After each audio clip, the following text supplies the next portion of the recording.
pouquinho sobre essa grande mulher que foi Maria de Magdala. Estamos aí no mês de maio, mês das mães, um mês que a gente comemora o Dia Internacional da Mulher também, não é? Foi comemorado dia 8. E é muito bom a gente poder estar aqui junto novamente, depois daquela pandemia, né, que nos isolou, e agora a gente está aí, com a graça de Deus, para nos encontrarmos cada vez um pouco mais. Nós vamos falar sobre do capítulo 20 do livro Boa Nova, e é exatamente sobre Maria de Magdala. Nós vamos iniciar a nossa fala com uma fala do Emmanuel no livro Pão Nosso, capítulo 93, quando ele vai trazer para nós que o verdadeiro movimento feminista cristão começou com Jesus. Lá naqueles tempos idos, porque haviam muitos preconceitos em relação à mulher. Vocês concordam? Posso andar um pouquinho? Haviam muitos preconceitos contra a mulher. Até hoje, a gente ainda tem um pouco de luta em relação aos direitos, né? O livro dos Espíritos fala isso para nós, os Espíritos trazem isso para nós, que os direitos são iguais, mas as funções são diferentes, né? Mulher tem uma função, o homem tem outra, mas os direitos são iguais. E Jesus, então, é que começou esse movimento feminista, lá na época dele. E nós vamos trazer aqui uma fala da Alcione Peixoto, no livro A Mulher no Evangelho. Ela fala que a voz do Cristo foi incontestavelmente a primeira a defender a mulher, procurando levantá-la da condição aviltada para fazê-la seguir lado a lado com o homem, na árdua caminhada evolutiva em demanda da casa do Pai. Não é nem para andar na frente, nem para andar atrás. É para andar do lado. Um apoiando o outro. Nessa grande jornada evolutiva que nós todos estamos a caminho dela. Não é? Com a direção a lá, alcançarmos a nossa perfeição. Então, a gente sabe que hoje as mulheres ainda lutam com dificuldades, né? Vocês concordam, gente? Acho que tem mais mulheres aqui, não é? Como sempre, né? Como sempre. Então, nós vamos falar à vontade, né, gente? Vamos ficar à vontade aí para falar e participar. E muitos julgamentos, muitos pré-julgamentos. Interessante que a leitura que eu esqueci seu nome, desculpa. Delane. A leitura que ele fez, ele veio trazer uma coisa interessante, porque falando das doenças da alma. Porque Maria de Magdala é um exemplo disso. O processo dela era de doença da alma. Ela não era uma pessoa que tinha doença física. Porque é interessante observar que quando a gente fala que a pessoa está com uma doença física, todo mundo corre, não é assim? Todo mundo quer ir para o hospital, quer ajudar, quer passar horas lá, quer dormir lá. Todo mundo é maior prestatividade. Mas quando a doença é da alma, a gente acaba afastando dessas pessoas. Por uma maioria das vezes por preconceito. Que era o que acontecia naquela época. Imagine vocês, né? Maria de Magdala, nós vamos falar agora mesmo da história dela. Mas a Alcione Peixoto vai continuar falando para nós que o Cristo a ninguém condenava.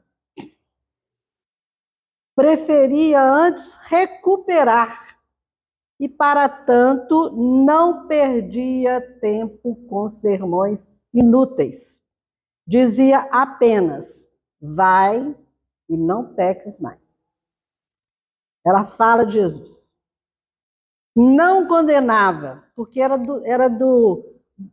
já da estrutura espiritual que Jesus já tinha alcançado como espírito superior, muito superior, colocamos até como espírito puro, não é?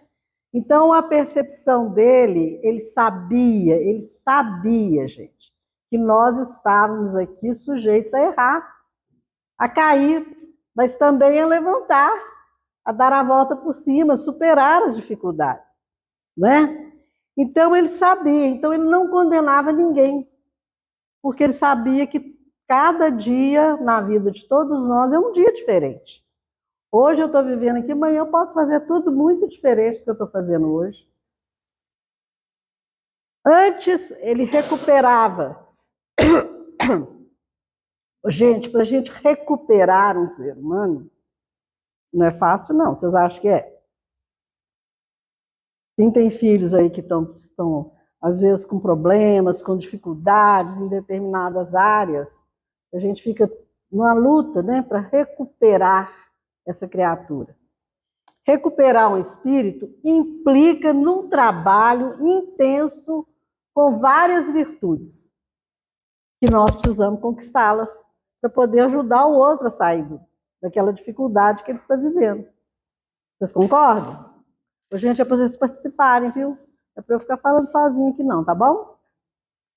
Então, a recuperação de uma pessoa, ela vai demandar um investimento que nós vamos fazer em nós para conquistarmos o quê? Paciência, o que mais? Para a gente recuperar uma pessoa, o que a gente precisa? Paciência, tolerância, o que mais? Tempo, o que mais? Respeito, respeitar o limite daquela pessoa, para que nós possamos compreender o seu momento. Exatamente, respeitar o momento dele. Oi? Isso mesmo, porque nós precisamos trabalhar isso quando a gente quer para ajudar o outro, não é assim? Então já é um aprendizado, porque eu trabalhar a compreensão, trabalhar a tolerância, trabalhar a paciência, trabalhar o respeito, eu preciso estar com isso já aqui, pelo menos um pouquinho, né, gente? Um esforço de saber conduzir a vida dessa forma, para poder, então, respeitar o tempo do outro, porque o tempo do outro não é igual ao meu tempo, não é igual ao tempo da Jaqueline, do Pina, não é igual ao tempo de ninguém. Cada um tem o seu tempo, porque cada um caminha com um passo que às vezes pode ser mais largo ou um pouco mais estreito. Às vezes para no meio do caminho, espera a banda passar, né? É assim? Então, a recuperação de um ser humano não é uma coisa fácil. Não perdia tempo com sermões inúteis. A gente fica falando toda a vida. Entra aqui, sai aqui. Então, é preciso que a gente tenha atitudes de compreensão, de paciência, de diálogo, de saber olhar no olho, conversar, sentar, vamos escutar. Não é assim? Então, ele dizia, vai e não peques mais. Então, há uma diferença entre condenar e recuperar. O que vocês acham? Concordam? Não tem uma grande diferença? Então, vamos lá, gente. Nós estamos todos no mesmo barco. Todos nós estamos num barco chamado evolução. Uns com mais habilidade para remar esse barco e outros com um pouquinho menos de habilidade, mas está no aprendizado, como colocou o nosso irmão lá.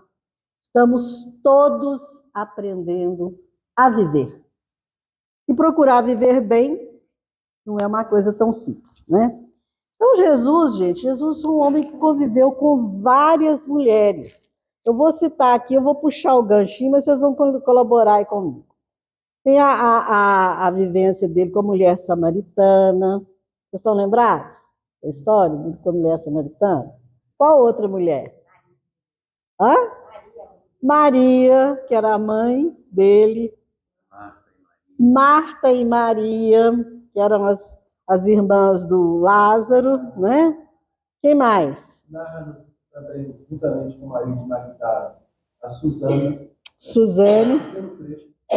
Efésio é um personagem desconhecido, mas está ali, registrado no Evangelho. Eu nem nunca tinha ouvido falar dela. O Lucas trabalha trazendo justamente acompanhar a Jesus, além de Maria de Magdala, Maria, sua mãe, Susana e Joana de Cusa. Ah, Joana de Cusa. Joana de Cusa. Quem mais? Vocês estão lembrados de mais alguma? A sogra do Pedro. E dentre essas múltiplas mulheres estava Maria de Magdala. Maria de Magdala? Tem mais uma, Tem mais.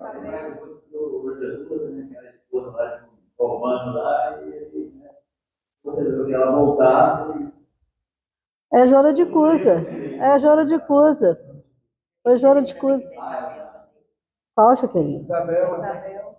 A Isabel, lá dos tempos mais antigos, né? Então, a Maria de Magdala, gente, foi uma das mulheres do Evangelho. Foi uma dessas mulheres, né?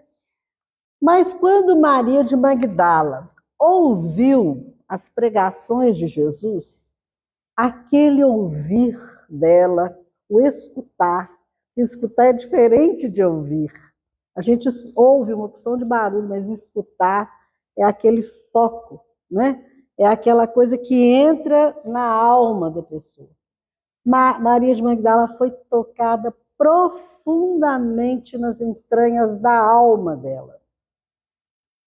Então, sobre isso é que nós vamos fazer a nossa reflexão de hoje. Agora, vamos lá para o nosso querido Humberto Campos, que vai trazer para a nossa reflexão, desse capítulo 20, que Maria de Magdala ouvira as pregações do Evangelho do Reino, não longe da vila principesca, onde vivia entregue a prazeres, em companhia de patrícios romanos, e tomara-se de admiração profunda pelo Messias. Nós sabemos que Maria de Magdala era uma cortesã, naquela época falava em cortesã, né? E ela era uma mulher muito linda, admirada pelos homens. Era uma vida assim, a gente fala a difícil vida fácil, porque ela vivia na vila principesca, que era a vila onde habitavam os soldados romanos, aquelas pessoas mais influentes, né, do Império Romano, e ela vivia, então, dos prazeres e da companhia dos patrícios romanos. Vocês imaginem, para ela ouvir, escutar, e aquilo falar fundo na alma dela, era sinalizando para todos nós que ela já estava com a terra dela preparada. Assim? Até ali, caminhara ela sobre as rosas rubras do desejo, embriagando-se com o vinho de condenáveis alegrias. Contudo, o seu coração estava sequioso e em desalento. Seu espírito tinha fome de amor. Porque ela não era amada, ela era usada. Certo, gente? Não é assim? Desejada. Ela era um objeto de sedução. Certo? Então, quando fala assim, sobre as rosas rubras do desejo, nós vamos prestar bastante atenção nessa palavrinha desejo. E qual de nós aqui que não tem desejos? Tem alguém aqui que não tem desejo de nada? Tem, gente? Tem não, né? No fundo do nosso coração, da nossa mente, todos nós temos um desejo.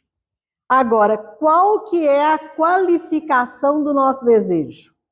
Aí é que está a grande diferença. Maria de Magdala aqui, nesse momento, o Humberto Campos está falando para nós que ela caminhava sobre as rosas rubras do desejo. Então, ela estava dentro de um processo de desejos o quê? Mundanos. Desejos condenáveis. Então, nós precisamos prestar atenção qual que é a qualificação dos nossos desejos. E ela era sequiosa, o desejo dela era ser amada. Existe uma diferença entre amor e paixão? Existe? Quem quer falar para nós aí? Qual a diferença? Fala lá, Pina. O amor, bem definido pelo Paulo, né? E é um processo de doação, de conversão, de todas essas coisas que eu vou falar, elas fazem parte do amor. E a paixão é algo que enseguece o espírito e domina ele, enquanto o amor liberta. A paixão aprisiona e domina. Está dando para ouvir aí, gente? Tá? Mais ou menos? Turminha de trás, está ouvindo? O amor liberta. A paixão escraviza. A paixão enseguece. A paixão vai muito por esse desejo que está ligado aqui a essa situação que a Maria de Magdala vivia. É interessante a questão da tanta paixão quanto do amor, essa confusão de nós encarnados ainda trabalhando nesse alinhamento das nossas eleições, pensando que muitas vezes defendendo uma ideia, defendendo algo, estamos fazendo por amor. Temos um exemplo, claro, do próprio Saulo de Tarso, que defendia a lei mosaica, na visão dele com amor, mas uma extrema paixão, conforme o Pina colocou, ele estava escravizado e enseguecido. Enseguecido. A paixão enseguece. Você não enxerga mais nada, é só o foco da paixão. E é por isso que o nosso amor hoje, entre aspas, né, ele é muito mal compreendido. Amor que mata, matei por amor. Existe isso, gente? Matou por paixão, não é? Porque foi contrariado, foi frustrado em determinada situação daquele objeto amado. Porque se amasse de verdade, ia libertar. O amor, ele é libertador. Bom, continuando o que o nosso Humberto Campos está trazendo, ele coloca assim, gente, Jesus chamava os homens para uma vida nova.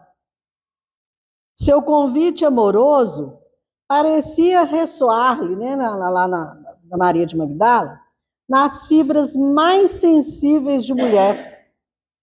Dispusera-se ela a procurar o Messias, após muitas hesitações. Vamos analisar aqui. Primeira coisa, Jesus chamava os homens para uma vida nova. Que vida nova que seria essa? Ah, gente, eu quero vocês participando. Seria uma vida com foco nas coisas espirituais. Porque agora, naquela época e agora, nós somos muito movidos por interesses materiais. E nós levamos uma vida nessa direção muito pobre, muito complicada, muito doente. Jesus estava chamando as pessoas para uma vida nova, em que as pessoas olhassem mais a vida pelo lado do Espírito, olhos espirituais. Estão chamando a gente para nós abrirmos os nossos olhos, não é só os olhos físicos, não, né? Os olhos da alma, para que nós pudéssemos enxergar a nossa vida além da sepultura, do túmulo. Porque existe uma vida após a morte, que é a vida espiritual. Cada um de nós vai encaixar numa colônia espiritual, num local espiritual, de acordo com a capacidade, com a condição evolutiva que nós conquistamos. Quem estiver... Porque o que acontece, gente? Aqui na Terra nós estamos todo mundo misturado. Tem gente boa, tem gente ruim, tem gente cruel, tem gente todo quanto é gente. Espíritos, está tudo misturado aqui. Na hora que a gente desencarna, cada um de nós vai encaixar na vibração energética que nós já alcançamos de acordo com a vida que nós tivemos aqui na Terra. Por isso que eu escutei uma vez de um médico na formatura da medicina, que eu achei muito interessante a fala dele, num culto ecumênico da Escola de Medicina. Eles estavam falando sobre a morte. O padre falou, o evangélico falou e depois o espírita falou. E o espírita era um médico até conhecido nosso, e ele começou a fala dele dizendo o seguinte: nós não deveríamos estar aqui falando de morte, nós devemos falar de vida, porque tal vida, tal morte. Se você tem uma vida desregrada aqui, não tem condição de você depois encaixar numa vida lá que é harmoniosa, tranquila, equilibrada. Você está desequilibrado aqui, você vai continuar desequilibrado lá. Os livros da André Luiz, gente, são riquíssimos em trazer para nós as informações das colônias espirituais. Traz para nós informações preciosas dos planos que qualquer um de nós aqui vai encaixar ali depois que a gente desencarnar. Então, precisa a gente prestar atenção como é que nós estamos vivendo. Porque quando Jesus chama para uma vida nova, é exatamente uma vida de valores, da conquista das virtudes, e são valores que a traça não corrói, que os ladrões não roubam. Não é assim? Porque a gente fica aqui a vida inteira numa brigaiada danada com todo mundo para ter patrimônio, construir isso, construir aquilo. Tá certo, nós todos queremos, nós todos temos ambição. E isso é que gira o progresso do mundo, a evolução do mundo, né? Faz a indústria progredir, o comércio, todo mundo vai progredindo. Mas não podemos ficar focados essencialmente nisso. Porque nós não vamos levar nada disso para o outro lado, gente. Vocês não viram ninguém botando propriedade dentro de caixão para levar para o outro lado. Já viram? Ninguém coloca telefone.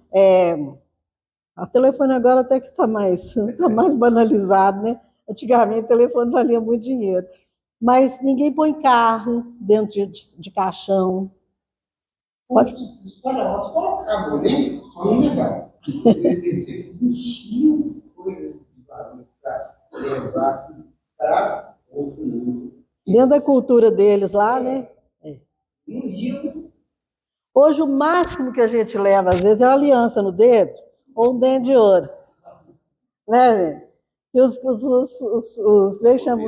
Os coveiros ficam de olho, falam assim, opa, não, vamos marcar isso aqui, que depois vai lá, desenterra o defunto, tira a aliança de ouro, tira o dedo de ouro, porque isso vale dinheiro, né?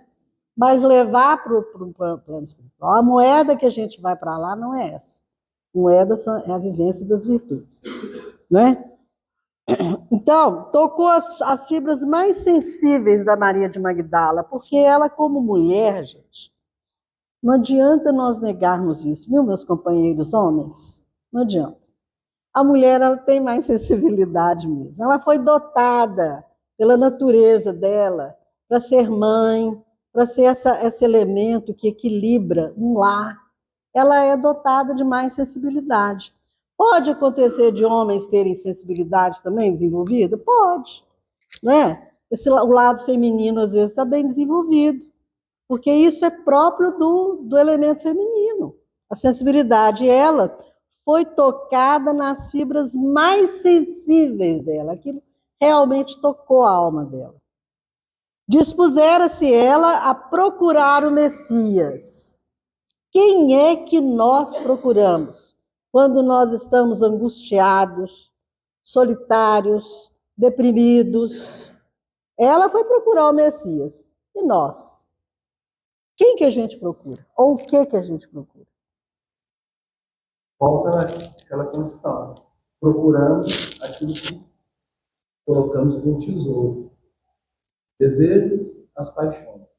Cada um vai se moldar de acordo com aquilo que está na sua estrutura psíquica e íntima.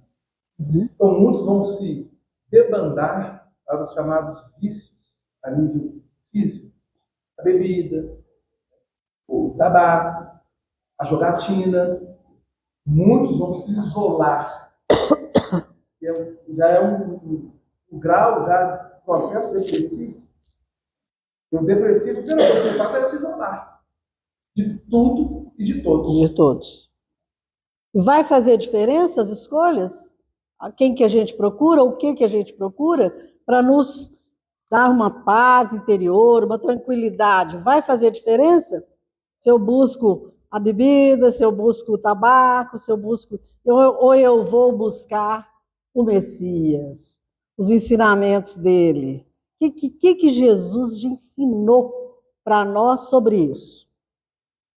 Gente, tudo que nós quisermos achar dentro do Evangelho, nós vamos achar. Todas as respostas. Todos os caminhos, Jesus falou isso, eu sou o caminho, e a verdade e a vida. Ninguém vem ao Pai senão por mim, porque Ele é a nossa verdade. Ele que não mente para nós, Ele que não nos engambela, não nos acrisola. Agora nós é que temos que procurar conhecer os ensinamentos de Jesus. E a Alcione, naquele livro Renúncia, ela fala o seguinte, que não adianta nós só conhecermos o Evangelho, que a gente conhece. Se começar uma fala aqui, vocês vão todo mundo falar o resto da frase. A gente está cansado de conhecer o Evangelho. Mas o problema não é conhecer o Evangelho. Ela fala conhecer, meditar, sentir e vivenciar.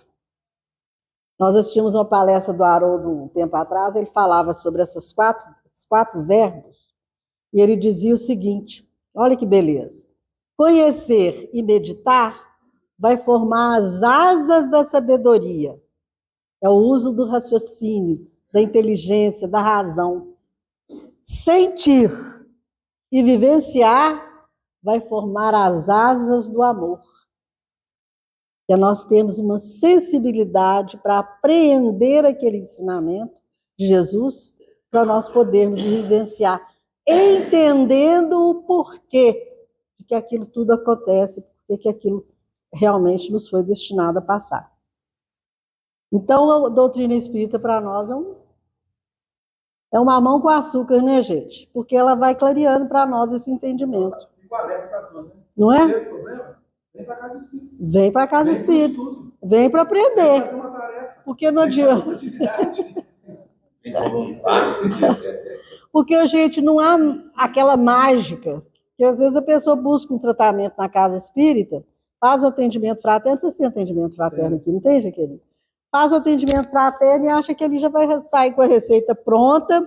Aqui eu vou fazer isso, minha vida vai resolver. Não é assim.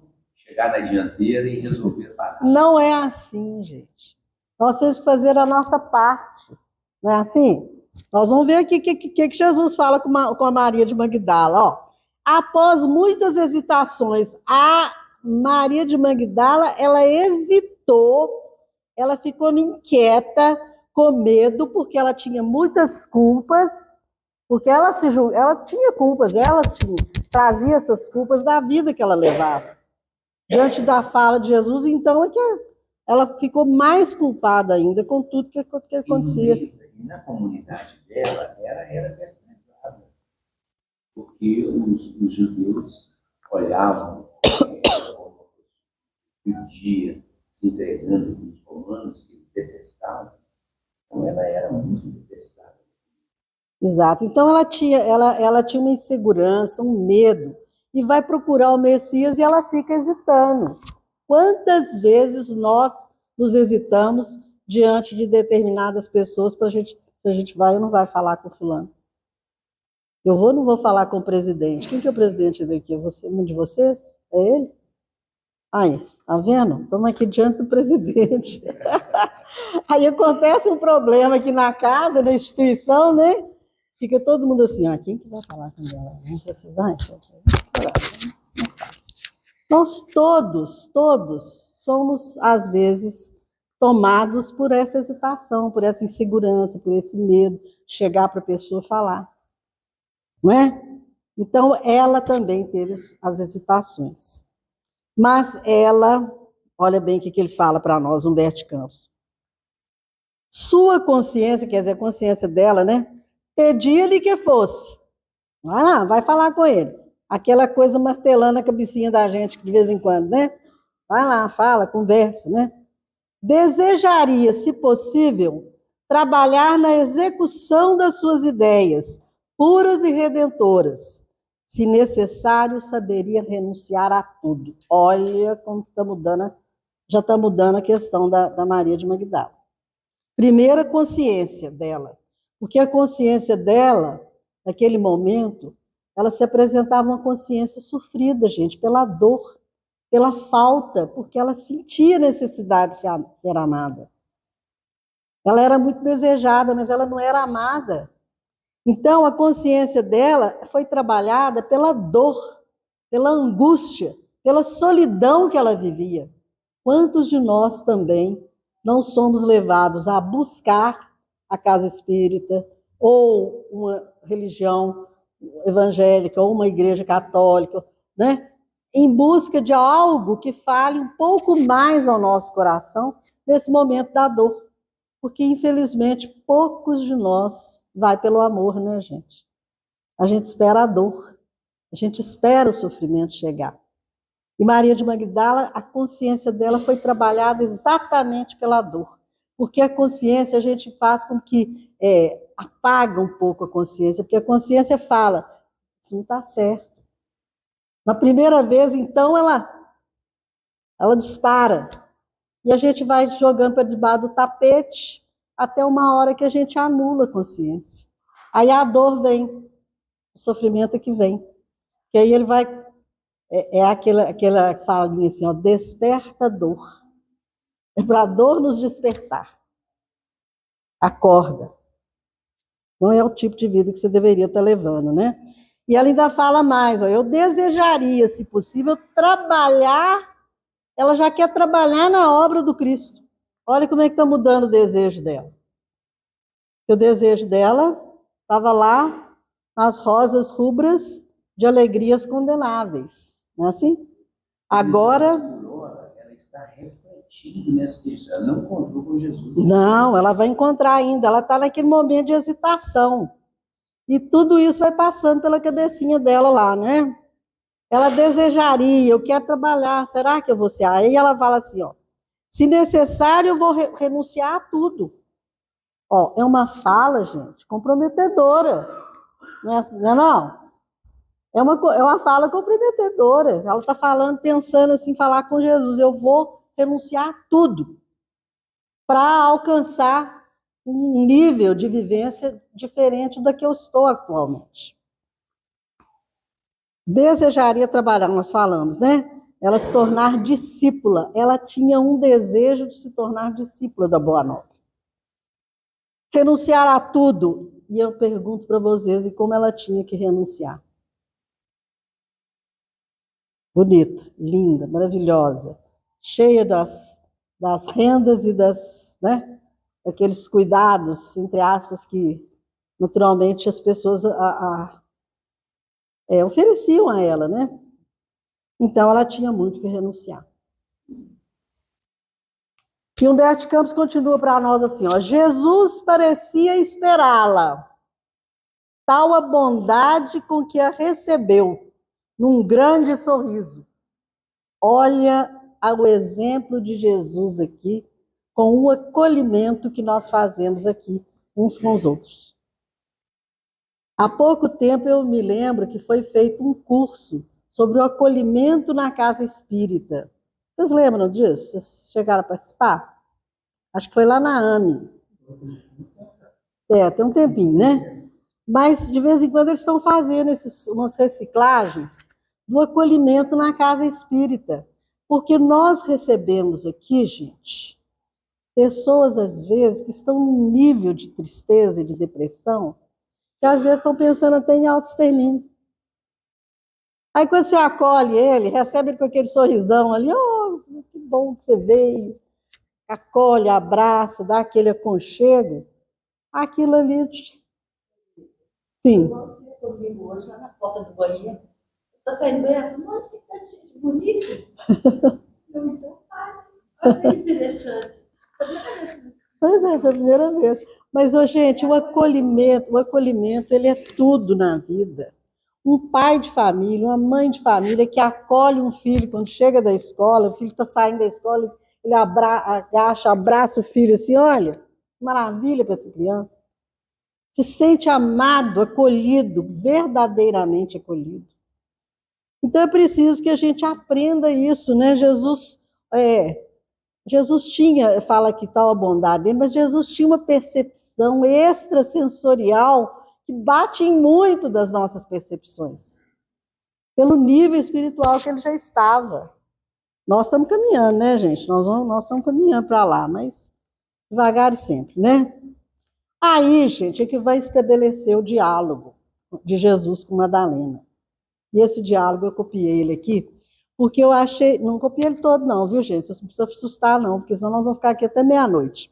Mas as partes principais do diálogo dela com Jesus, porque ela vencendo as suas mais fortes impressões, assim falou em voz súplice. Ela se aproxima de Jesus, vencendo as hesitações dela, os medos, as inquietações, e ela fala num tom de humildade. Ela sabia, ela estava percebendo a superioridade de Jesus.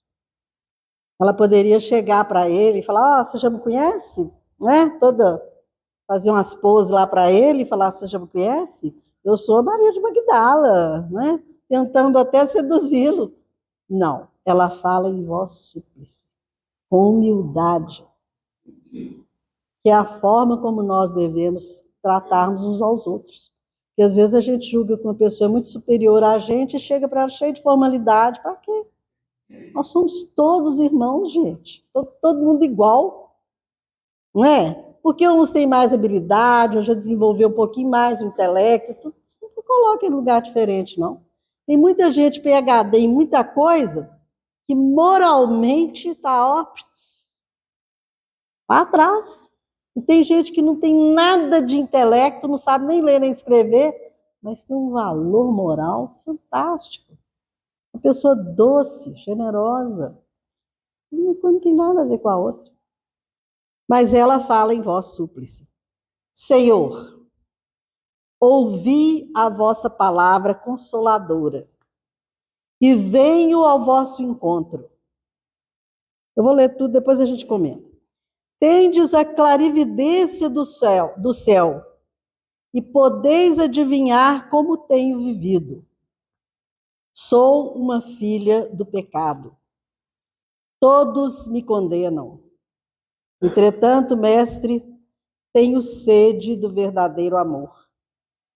Minha existência tem sido estéril e amargurada. Desejava ser das vossas ovelhas, mas será que Deus me aceitaria?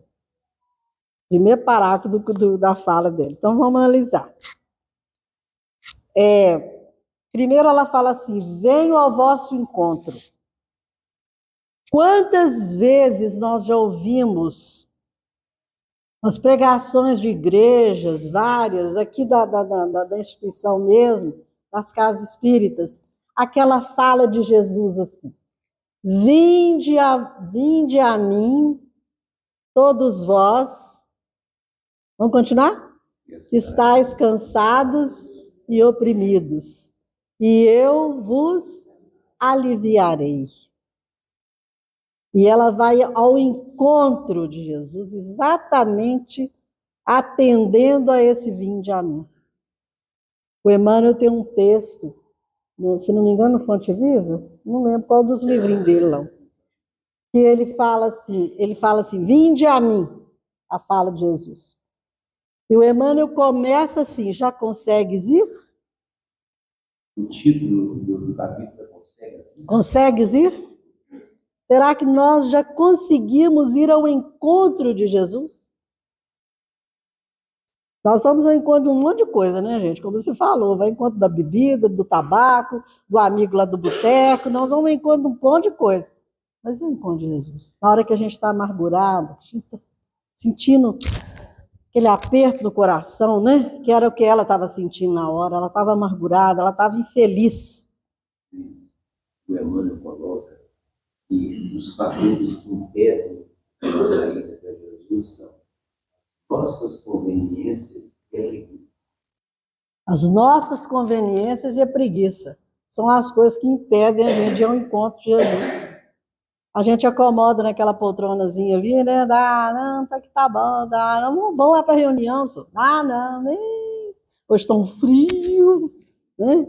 Hoje está chovendo demais, hoje está muito calor, mas o caminho, outros caminhos, ele encontra razão para ir, né? Ela fala assim: tendes a clarividência do céu. Apesar de Jesus ter a clarividência do céu, saber exatamente como que ela vivia, ela se confessa. Ela sabia que Jesus sabia que ela tinha uma vida do jeito que ela vivia, né? Mas ela faz questão de confessar: sou uma filha do pecado. Quantos de nós não têm coragem de assumir para si mesmo as próprias dificuldades e deficiências que tem de caráter? Que nós temos, gente. Eu sou vocês que nós não temos, não, que nós temos. Né? Santo Agostinho falou isso muito claro naquela questão 919 do Livro dos Espíritos, que ele começa lá: conheça-te a ti mesmo. E no decorrer da 919A, ele vem falar assim: comece a te fazer perguntas claras. Não fica titubeando das perguntas que você vai fazer para você mesmo, não. Não se engane, porque você está com você mesmo. Você vai responder para você. Não precisa de eu ficar propagando, colocando em jornal, não. É para mim, é para eu melhorar, para eu me modificar um pouco. Então, a gente não tem condição, a gente não tem coragem, às vezes, de confessar para a gente mesmo: eu sou uma pessoa difícil, eu sou uma pessoa muito orgulhosa, eu acho que eu sou melhor do que todo mundo. Reconhecer, não é? E ela fala que ela tem sede do verdadeiro amor. Minha existência tem sido estéril e amargurada. Nós precisamos pensar como é que nós estamos vivendo a vida. Porque nossa existência, será que está estéril? Porque a preguiça faz isso, né? Porque a preguiça faz a pessoa ficar parada no tempo, indo olhando para o tempo, esperando a banda passar e: oi, tchau, tá aqui, ó. A vida não é para isso, gente. A vida não é para isso. Nossa vida é uma longa trajetória evolutiva que nós deveríamos estar aproveitando a oportunidade. Porque reencarnar, gente, ó, tem uma fila lá de... Nós somos mais ou menos em torno de 8 bilhões hoje, né? A população de espíritos destinada a promover a evolução na Terra, acho que é em torno de 23 bilhões. Então, a quantidade de espíritos está lá. Nós vamos ter que entrar na fila depois. Aproveitar porque nós estamos aqui, gente. Está no livro Plantão de Respostas do Chico, né? Ela desejava ser das vossas ovelhas, já começou a mudar ela daquela vida de alegrias condenáveis, ela agora quer ser uma ovelha. Participar do rebanho, do trabalho redentor que Jesus veio nos convidar a participar. A minha redenção e a redenção da humanidade. Porque quando eu melhoro tudo. Às vezes a gente acha que tem que o outro melhorar para a gente melhorar, mas não é. Vocês concordam? Eu me melhorando, eu vou melhorar minhas relações com o outro, porque no fundo eu vou descobrir que intolerante era eu, que o pedra no sapato do outro era eu que estava sendo pedra no sapato do outro, e não o outro que era pedra no meu sapato. A gente vai se descobrindo. E quando a gente começa a se melhorar, a gente vai melhorando o mundo. Fala. Aí tem um comentário da frase, né? O jugo, exatamente, a complementação da frase: Jesus, vinde a mim, todos vós estáis cansados e oprimidos. Esse processamento interno de não querer mudar o mundo, mas nós aprendemos a nos mudar. Porque ele continua a frase dele assim: aprendei de mim, que sou manso e humilde de coração, porque o meu fardo é leve e meu jugo é suave. Por que vai ficar suave? Porque eu vou passar a ter uma dimensão de compreensão da vida, de valores que até então eu não tinha. Agora eu sei que eu estou me preparando para uma vida futura, é a vida espiritual. E eu preciso trabalhar para ficar na melhor colônia que tiver lá. Você queria colocar? Porque uma questão, cada caso, sabe? Quando eu conheci Dona Elisa Pina, Santa Terezinha, Você é lá de Santa Terezinha? aí, a partir daí, parece que as coisas viraram de cabeça para baixo. Porque era melhor, não era. Então, só isso, só para depois, né? Aí, quando acontece isso? Quando acontece isso? Mas isso, Assim, não me atrapalha. A pior não me atrapalha. Mas, como é que é? Quanto melhor? Mas eu tinha, ela dizia que eu achava que era eu tinha. Cara, e depois, de lá para cá, não sei. mas foi tomada de consciência. É uma tomada de consciência nossa. E eu conheço a ti mesmo, ele é importante, porque através do conhecimento de si mesmo é que a gente vai começando a tomada de consciência também de si mesmo. Você começa a entender que você é um filho de um Deus todo-poderoso e magnânimo. E você é herdeiro dele. Você tem um potencial dentro de você que ninguém imagina o potencial que nós temos, gente. Por isso é que Maria de Magdala conseguiu fazer uma transformação, ela deu uma guinada de 180 graus, talvez como você está dando na sua. Você deu na sua. Uma guinada de 180 graus, porque eu era assim agora, com a consciência que eu estou já trabalhando em mim, na minha intimidade, eu estou começando a viver outro mundo, é outra realidade. Agora, nós vamos sair do mundo para viver a vida espiritual? Não, ninguém vai sair do mundo, não. Nós vamos viver as virtudes, é aqui. Aqui é que eu vou trabalhar a honestidade, aqui que eu vou trabalhar o respeito, aqui que eu vou trabalhar a paciência, a tolerância, a compreensão. É aqui, nessa confusão toda que nós vivemos no mundo. Porque é isso que é evolução. É a gente vencendo esses obstáculos todos. E a questão também que ele colocou é que quando nós resolvemos instante, nós encontramos muita dificuldade na nossa família, na comunidade que nós estamos, no nosso local de trabalho, porque nós começamos a agir e pensar diferente. Começa a sair da multidão, na verdade. Com os diferentes. E aí, a vida da gente realmente muda e dá com mais dificuldade. Mas é a saída da multidão. Jesus, quando falava, sempre usava o verbo singular. Ele sabia que cada um de nós ia ter a hora de sair da multidão. Porque essa saída da multidão não é fácil, não, viu? Está todo mundo fazendo, eu também vou fazer. Está todo mundo sendo desonesto, eu também vou ser. Está todo mundo lá, e eu vou fazer também. Aí você fala assim, você começa a pensar, peraí, esse negócio não é para mim.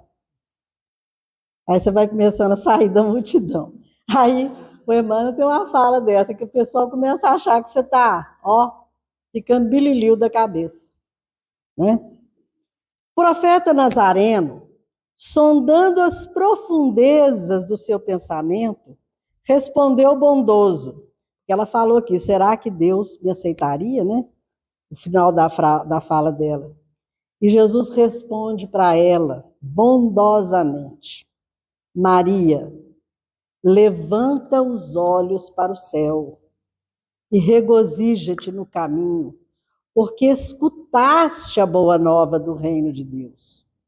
Sobre todas as falências e desventuras próprias do homem, as bênçãos paternais de Deus descem e chamam. Sentes hoje esse novo sol a iluminar-te o destino.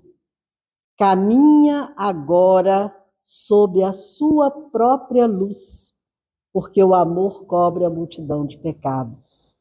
Olha que beleza isso, gente. Essa fala que está em Pedro, viu? Primeira carta de Pedro, 4, capítulo 4, versículo 8. O amor cobre a multidão de pecados.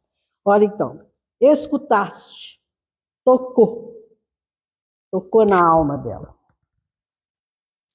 Depois ele vai falar que sobre todas as falências e desventuras próprias do homem, Deus não nos vira as costas em momento algum, nunca virou. Nunca virou as costas para nós. Ele sempre está nos amparando, nos dando novas oportunidades, novas oportunidades. Você errou, meu filho, volta lá, agora vamos consertar um bocado de coisa lá. Nunca nos virou as costas. Essa frase, um parênteses, essa frase do Cristo para ela, né, abre outros ângulos para nós, porque ele vai falar falência dos homens. É. Ou seja, e ela, quando chega para ele, diz: sou filha do pecado. Aí, Jesus quis mostrar que a sociedade até então, humana, não soube acolhê-la como alguém que chega trazendo uma dificuldade, mas com grande potencial, e que nas suas bases iniciais, processo educacional, não soube ser encaminhada de forma concludente. Ou seja, então, mostrando aí toda essa fragilidade, uma estrutura de uma sociedade. No caso ali, como Pina colocou, né, a judaica, então, eles eram bastante radicais, em especial com a mulher. Então, é essa voz que levanta o Cristo, mostrando, como você colocou bem no início, né, o papel da mulher na sociedade. Uhum. E aqui você veja bem que as falências e desventuras próprias do homem, elas são perfeitamente compreensíveis pelo plano espiritual. Porque todos hoje que estão trazendo informações para nós, o próprio Humberto Campos, que está trazendo essas informações para nós, ele foi um espírito que encarnou na Terra e processou a evolução dele até chegar na condição que ele chegou, de trazer para nós essas informações lá do plano espiritual. André Luiz, Emmanuel, Teresa de Brito, todos, Joana de Ângeles, se a gente for ver a história de vida deles, eles foram gente igual nós aqui, gente. Agora faliram? Claro, erraram muito, caíram, levantaram, e a vida vai assim. Mas Deus nunca nos abandonou, porque Ele é Pai, né? Ele é Pai, nós somos herdeiros dele. Como o tempo que parece que é um pouco flexível, né? Mas essa fala do Delano, né? Essa fala do Delano, ela abre uma perspectiva interessante, porque muitos de nós pensam assim. O Emmanuel fala que 2057 o mundo estará regenerado. Nós temos 39 anos. Se a gente olhar o mundo da forma com olhos do mundo, nós pensamos assim, isso é impossível.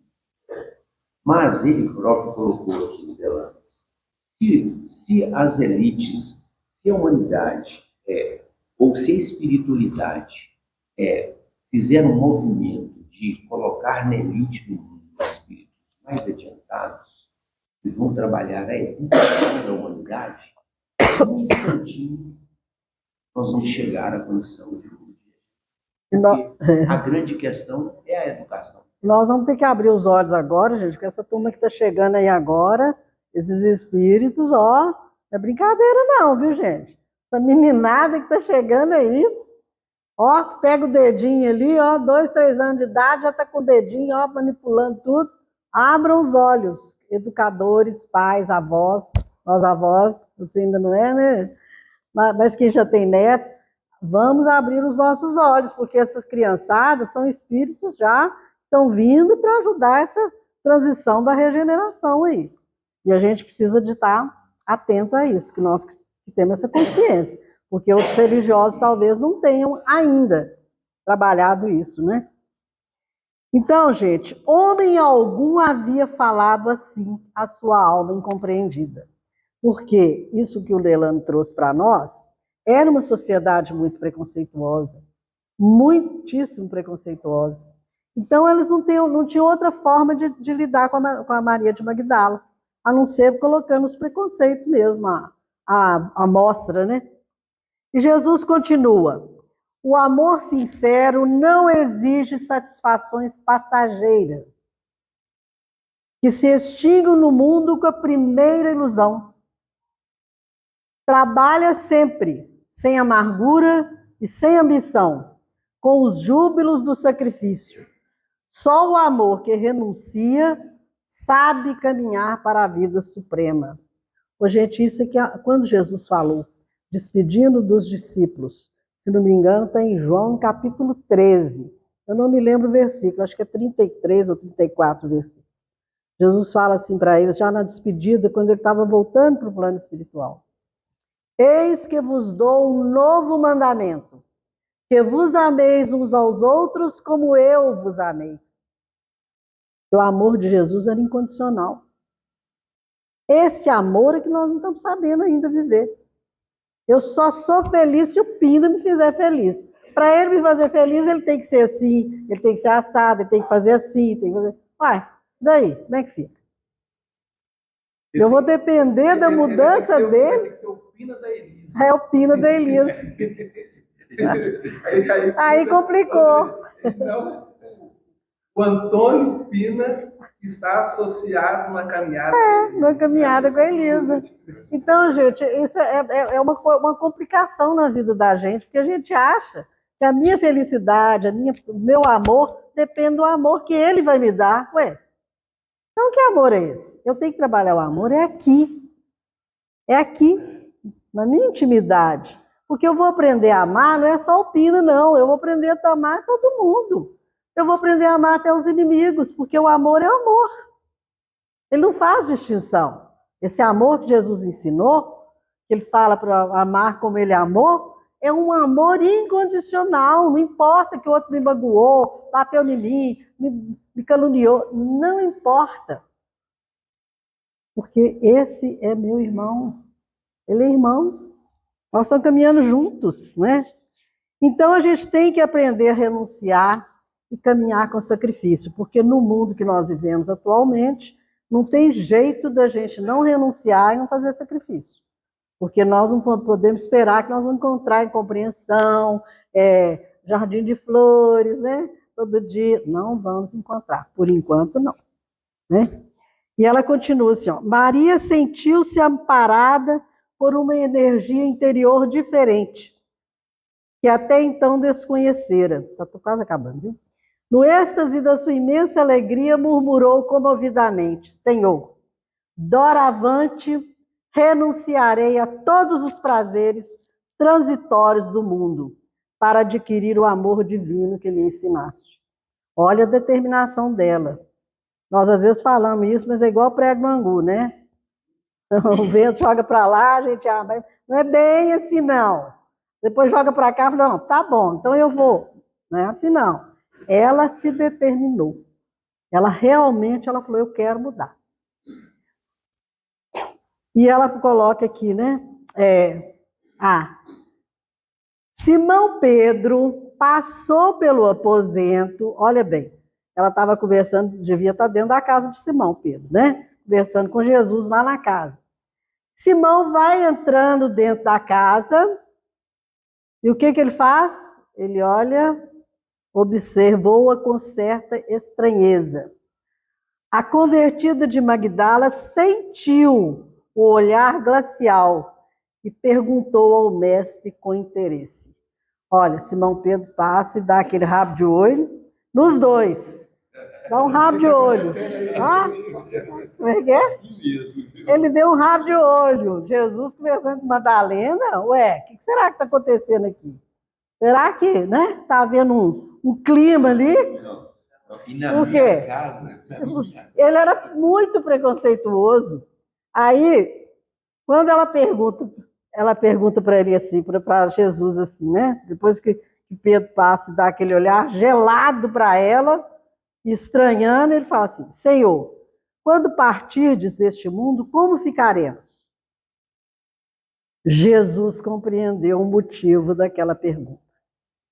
Porque ele percebeu que o Pedro deu aquela rabada de olho assim, né? E esclareceu: certamente que partirei, mas estaremos eternamente reunidos em espírito. É necessário que cada um tome a sua cruz, em busca da porta estreita da redenção, colocando, acima de tudo, a fidelidade a Deus e, em segundo lugar, a perfeita confiança em si mesmo. Vai, Maria, sacrifica-te e ama sempre. Longo é o caminho e difícil é a jornada. Estreita é a porta, mas a fé remove os obstáculos. Nada temais, crê somente. vai em frente. Ele não andou com ela, não. Ele não pegou ela no braço, colocou, né? Aconchegou, falou, vamos aqui, eu vou te dar o braço e vou mandar. Não. Vai, Maria. Porque cada um de nós precisa de ir. Cada um de nós precisa seguir o próprio caminho. Nós não temos condição, por mais que a gente ame uma pessoa, não tem condição de seguir o caminho dela, não. Cada um é que vai traçar o seu caminho. Depois disso, gente, passa um tempo, e aí Jesus vai para o plano espiritual, e Maria se aproxima dos discípulos, querendo ir com eles, para pregar a boa nova. O que eles fazem? Aceitam? Não aceitam. Não aceitam porque eles estavam, assim, também preconceituosos ainda com a vida pregressa que ela teve. Então, eles ficaram assim, meio sem seguro. Ninguém aceitou. Não. Ela segue sozinha, humilde, resistindo a todas as propostas condenáveis que a solicitavam para uma nova queda dos sentimentos. São desafios nossos. Todos os dias nós somos testados. E a maior parte de nós é testado naquela parte que a gente ainda é mais frágil. Por isso é que a gente precisa se fortalecer em determinados caminhos da vida, né? Certo dia, um grupo de leprosos veio a Dalmanuta e Maria foi embora com eles. Reuniu-os sob as árvores da praia e lhes transmitiu as palavras de Jesus, enchendo-lhes os corações das claridades do Evangelho. Ela se tornou discípula de Jesus. Ela não pôde acompanhar os discípulos, mas ela realizou o trabalho dela junto com os leprosos que estavam ávidos por conhecer os ensinamentos de Jesus. E ela, então, ocupa esse lugar. As autoridades locais ordenaram a expulsão imediata dos enfermos, porque naquela época a gente sabe que a lepra era uma doença contagiosa e eles não podiam viver misturado com ninguém, né?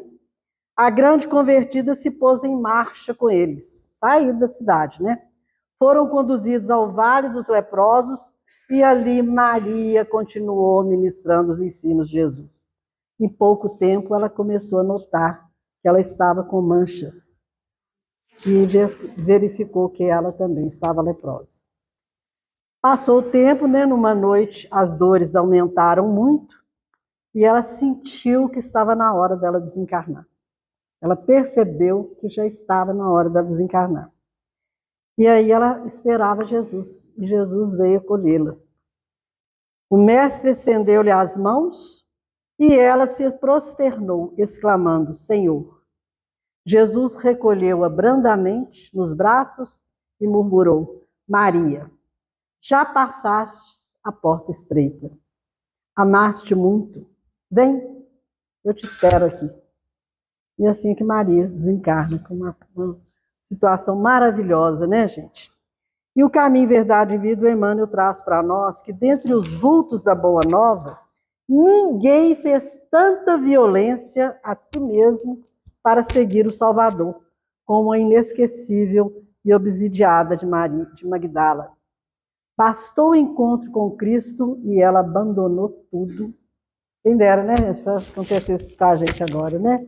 Esse encontro com Jesus e a gente falar, epa, vamos mudar de vida. Mas todos nós temos a nossa hora, né? E Maria, então, ela conseguiu superar, ela conseguiu, com aquele passado tumultuado, toda angustiada, ela consegue se libertar. E aí ela caminha agora para o plano maior.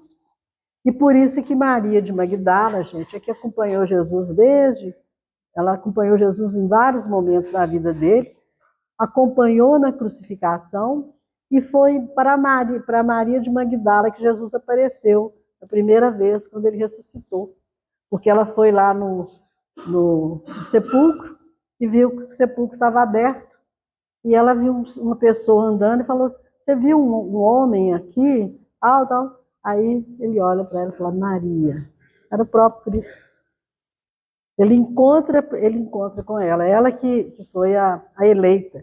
Porque, segundo Emmanuel, nem Paulo de Tarso, Saulo, né, antes de virar Paulo, se violentou tanto para seguir o mestre.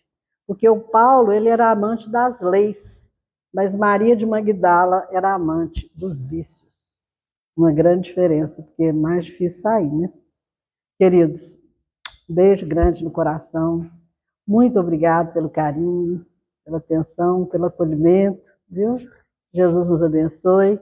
Que a gente volte para casa com essa grande lição de vida, esse exemplo maravilhoso de superação, mostrando que todos nós temos caminhos a seguir e de superação também. Basta atender o pedido de Jesus. Vinde a mim. Vamos lá.